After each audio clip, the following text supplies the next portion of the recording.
युद्ध के मैदान में एक बहादुर योद्धा वही होता है जो घायल हो जाता है लेकिन हार नहीं मानता,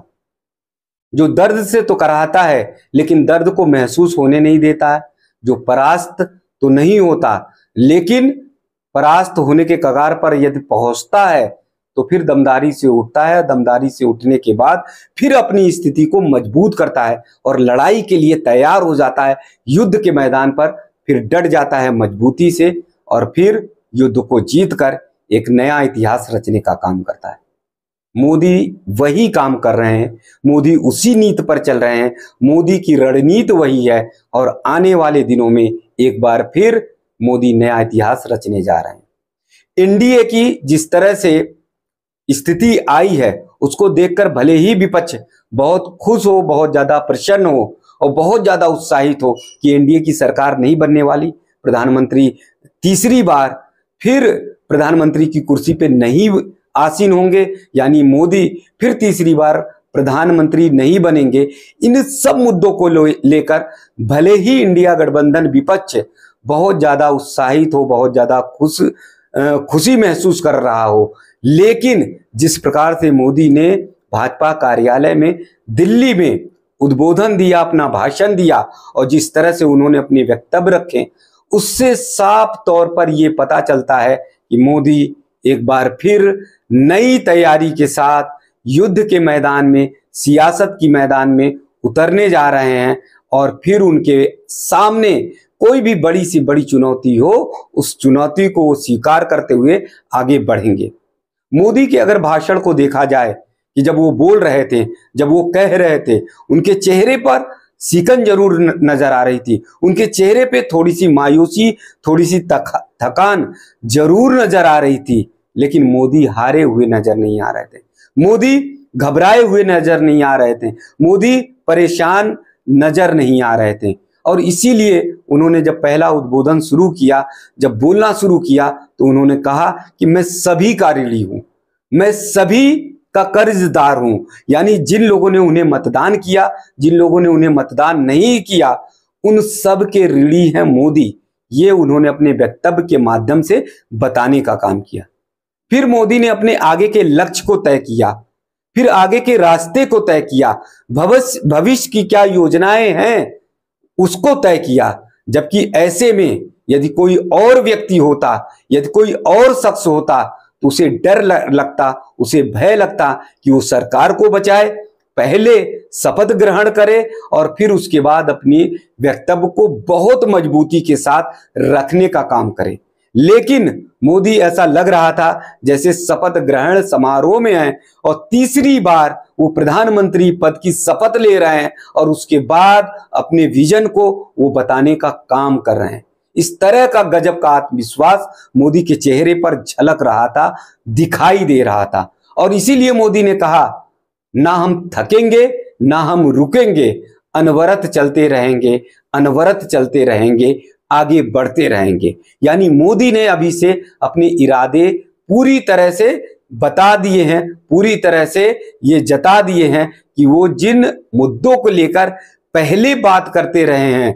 जिन मुद्दों को लेकर वो दमदारी से आवाज उठाते रहे, वो सारे मुद्दे अभी भी बरकरार रहेंगे और उन्हीं मुद्दों पर वो काम करने वाले हैं। चाहे सहयोगी दल, चाहे घटक दल उनके साथ हैं, चाहे भाजपा को पूर्ण बहुमत नहीं मिला, लेकिन मोदी ने अपने इरादे पूरी तरह से साबित कर दिए हैं कि वो भ्रष्टाचार के खिलाफ दमदारी से आवाज उठाएंगे, दमदारी से लड़ने का काम करेंगे और भ्रष्टाचार को देश से मिटाने का पूरी तरह से काम करेंगे। मोदी ने यह भी सिद्ध कर दिया कि आने वाले दिनों में कड़े फैसले लेंगे, आने वाले दिनों में बड़े फैसले लेंगे। जाहिर तौर पर बड़े फैसले जब लेंगे तो तमाम लोगों को दिक्कतें होंगी, तमाम ऐसे लोगों को परेशानी साबित होगी, तमाम ऐसे घटक दल हैं वो भी थोड़े बहुत नाराज हो सकते हैं, वो भी थोड़े बहुत नाखुश हो सकते हैं। लेकिन मोदी ने शपथ ग्रहण समारोह से पहले ही ये चुनौती दे दी, ये कह दिया कि बड़े फैसले वो लेकर रहेंगे, बड़े निर्णय वो करके रहेंगे। यानी इन वक्तव्यों से साफ तौर पर यह पता चल रहा था कि मोदी के लिए सबसे बड़ा अगर कुछ है तो वो राष्ट्र है, वो देश है। देश हित से बड़ा उनके लिए कुछ नहीं है। यहां तक उनका प्राण, उनका प्रण सब कुछ देश के लिए समर्पित है। कैसे मोदी ने बातों बातों में पूरे देश को एकजुट करने का काम किया, पूरे देश की माताओं को प्रणाम करने का काम किया, पूरे देश की बहनों को अपनत्व देने का काम किया। और उन्होंने कहा कि मेरी मां की मौत के बाद से ये मेरा पहला चुनाव था और इसीलिए मैं मैदान में जब उतरा तो करोड़ों माताओं का प्यार, करोड़ों माताओं का स्नेह मुझे मिला। वो मेरी ताकत है, वो मेरा संबल है और इसी ताकत और संबल के साथ मैं आगे बढ़ता हूं। प्रधानमंत्री मोदी ने कहा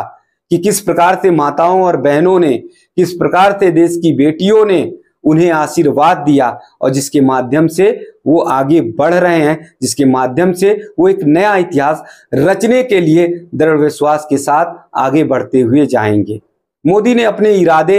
बातों बातों में बताते गए और ये कहते गए कि अब वो कभी रुकने वाले नहीं, कभी थमने वाले नहीं, कभी डरने वाले नहीं। उन्होंने प्रकृति को लेकर, संस्कृति को लेकर और संस्कार को लेकर भी बात की कि भारत की प्रकृति, भारत की संस्कृति और भारत का संस्कार क्या है, उस सब को एकजुट बनाकर हमें काम करना है। यानी ग्रीनरी पर, प्रकृति का संरक्षण करना है, उसको लेकर भी बात की। यदि कोई और होता उनकी जगह पर तो सिर्फ और सिर्फ संगठन की बात करता, सिर्फ और सिर्फ राजनीतिक बात करता, वो प्रकृति की बात, वो संस्कृति की बात, वो संस्कार की बात कतई नहीं करता। लेकिन मोदी का आत्मविश्वास था कि वो तीसरी बार फिर शपथ ग्रहण जरूर करेंगे, वो तीसरी बार फिर प्रधानमंत्री बनेंगे, क्योंकि घटक दल उनके साथ मजबूती के साथ खड़े हुए हैं और इसके कारण से वो आगे के विजन को तय करते हुए दिखाई दे रहे हैं। उन्होंने विदेश की नीतियों को लेकर भी साफ तरह से ये बता दिया है कि भारत मजबूत स्थिति के साथ आगे बढ़ने का काम करेगा, भारत मजबूत स्थिति के साथ आगे बढ़ेगा और देश की महाशक्ति बनने का काम करेगा। आर्थिक उन्नयन के बारे में जैसे मोदी ने बताया कि आर्थिक उन्नयन में जिस तरह से उन्होंने विजन रखा है, जिस तरह से उन्होंने नीति बनाई है कि तीसरी महाशक्ति आर्थिक नीति में भारत बने, उसे भी वो पूरा करेंगे इस तीसरे कार्यकाल में। तो इन सब को देखकर, इन सब को समझकर ये साफ तौर पर पता चलता है कि मोदी ना डरे हैं, ना डरेंगे और ना ही गिरे हैं, ना गिरेंगे। वो आगे बढ़ते जाएंगे, वो लड़ते जाएंगे। तमाम विपक्ष जो एकजुट हुआ है, वो कोशिश कर रहा है, प्रयास कर रहा है कि किसी भी तरह से मोदी तीसरी बार प्रधानमंत्री ना बने, किसी भी तरह से मोदी देश की कमान ना संभाले। लेकिन मोदी का जो विजन है, जो नीति है, रणनीति है, उसके तहत निश्चित तौर पर ये मान लीजिए कि मोदी तीसरी बार फिर शपथ ग्रहण लेंगे और भारत का जो भविष्य होगा एक ऐसा उज्जवल भविष्य होगा जिस भविष्य के लिए